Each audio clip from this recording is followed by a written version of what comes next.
Am I the asshole for putting our severely autistic child in an institution? 2 years ago, we made the decision to put our 18-year-old severely autistic nonverbal child in an institution. I can honestly say it's probably the best thing to ever happen to the family.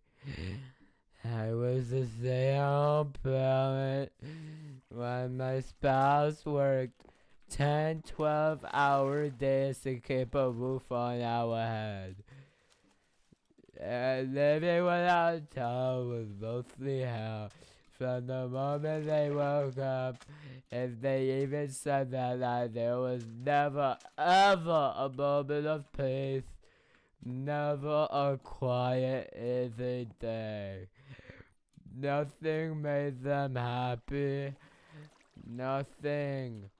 They were physically abusive towards us and themselves every day.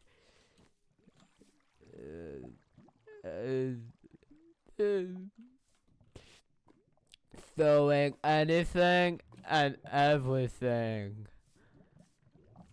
Banging and kicking anything.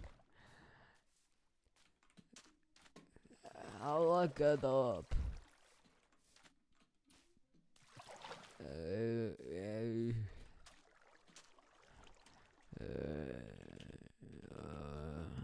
Game, what the fuck? Game mode, creative. Hey, hey.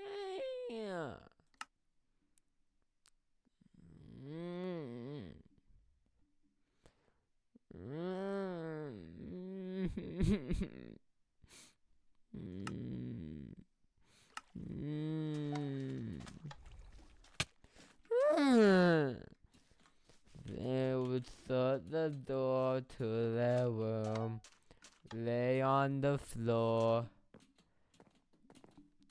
in front of it, and just kick it for hours and hours and hours. Think running on the door. Sometimes I still feel the way it would vibrate the whole house. Walls would have holes in them. Windows broken. The Autistic Child, Book 5. The Autistic Child, Book 5. Doors needed replacement yearly.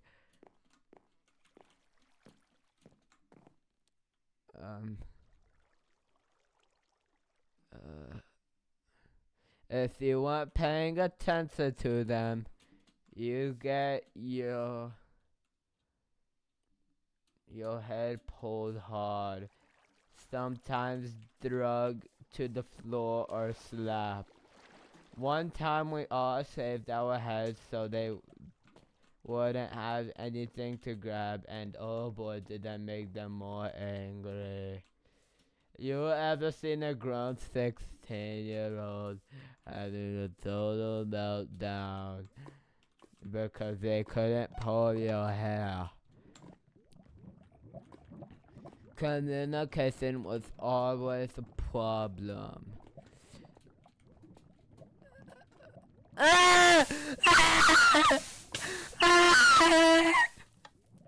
Was always a problem. They just refused to learn anything. Not for a lack of trying or on our end either. The only sign language they took interest was food.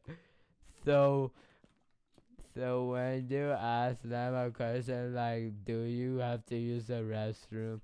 They are still in diapers. Or do you need help? They would just sign food, and if you got it wrong, which was all the time, they get angry and have a meltdown. The tablet was never an option. It was always something to throw. Hey. Something to throw.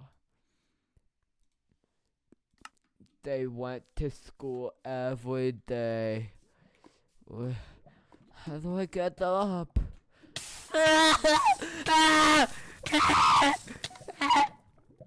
They went to school every day with normal school hours until they were 15. And then it got switched to Tuesday and Thursday until they were 17.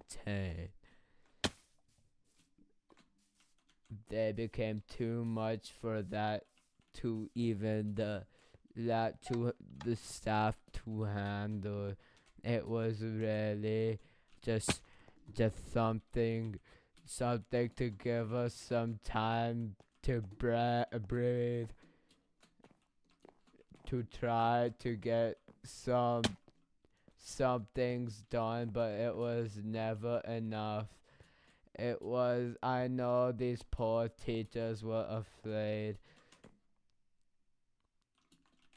Were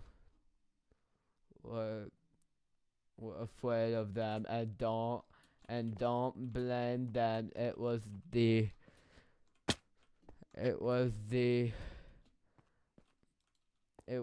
only break we ever got. We desperately needed it. My favorite time of the day was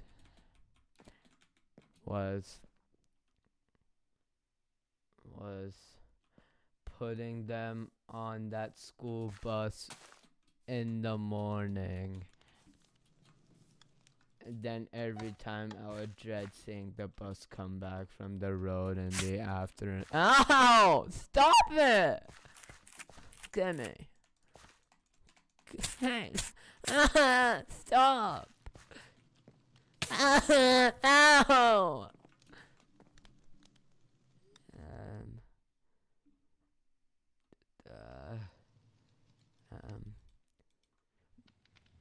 Then every time I would dread seeing the bus, stop it! Owie! Seeing that bus come back up our road in the afternoon.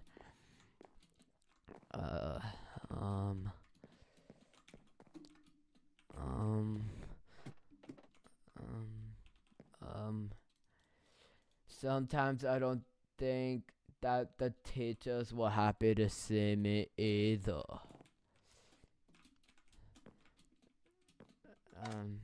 The other older kids were always stressed and worn down, heads always on a swivel. It made me feel like a shitty parent. I made sure they got all their driver's license as soon as possible to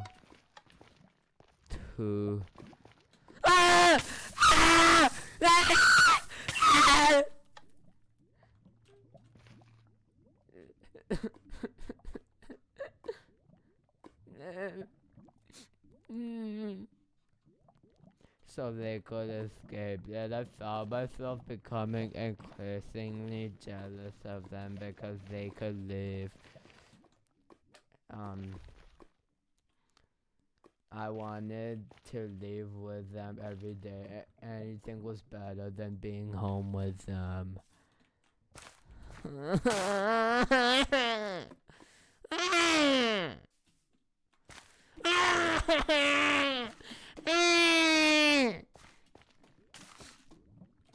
When COVID hit, that's when things really started to take a turn for the worse.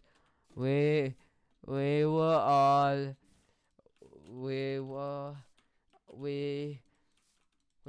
all stuck in the house with the autistic child.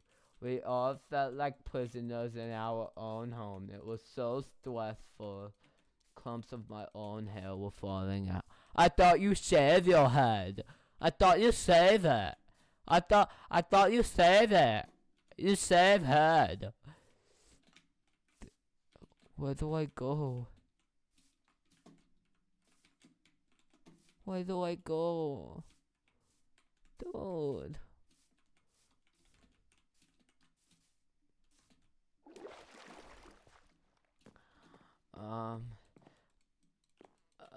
The abuse got worse and my house was literally falling apart. I had the nervous breakdown. So you guys, I needed a breather.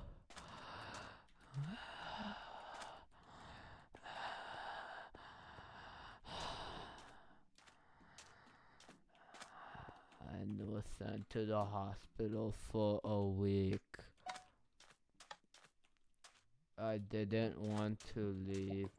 I didn't want to go back home.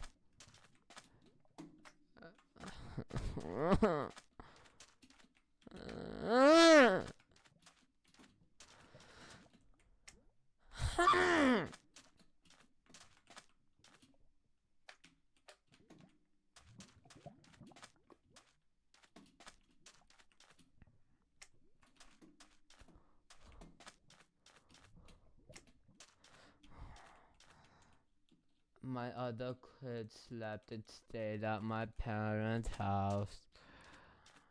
And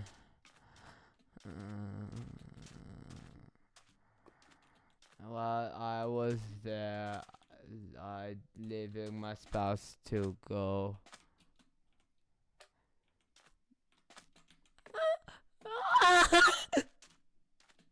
Wait, I was just here.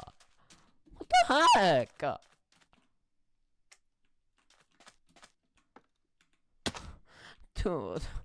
Dude, I'm about to break my fucking monitor, dude. Leaving my spouse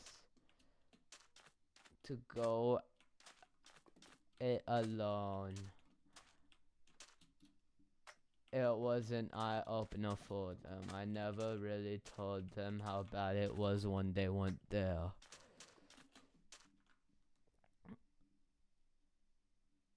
So after my stay in the hospital, we made phone calls and they were placed in an institution. A month later, they were thriving. They have 6 people that supervise them constantly that are just employed for them. The meds are finally balanced right. They maybe have 1 issue a week when we visit. They are excited to see us. What the fuck? This is too hard. Minecraft, fix your game. Minecraft, fix your game. Thank you for fixing your game. What was that?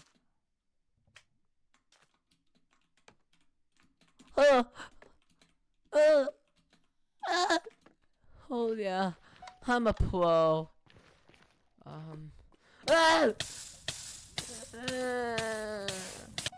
The day we took them to the institution, I remember being awful and not being upset for not crying. All I remember feeling was relief and excitement.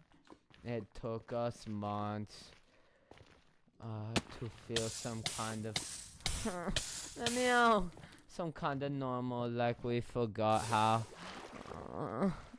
Why am I here? Why? To some kind of normal, like we forgot how to be here, man. We got so used to being a doormat all the time, we didn't know what it was like.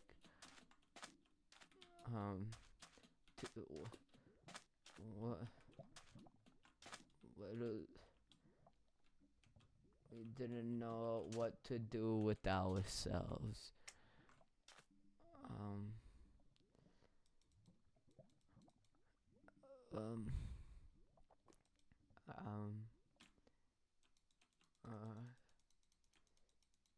My older kids started staying home more.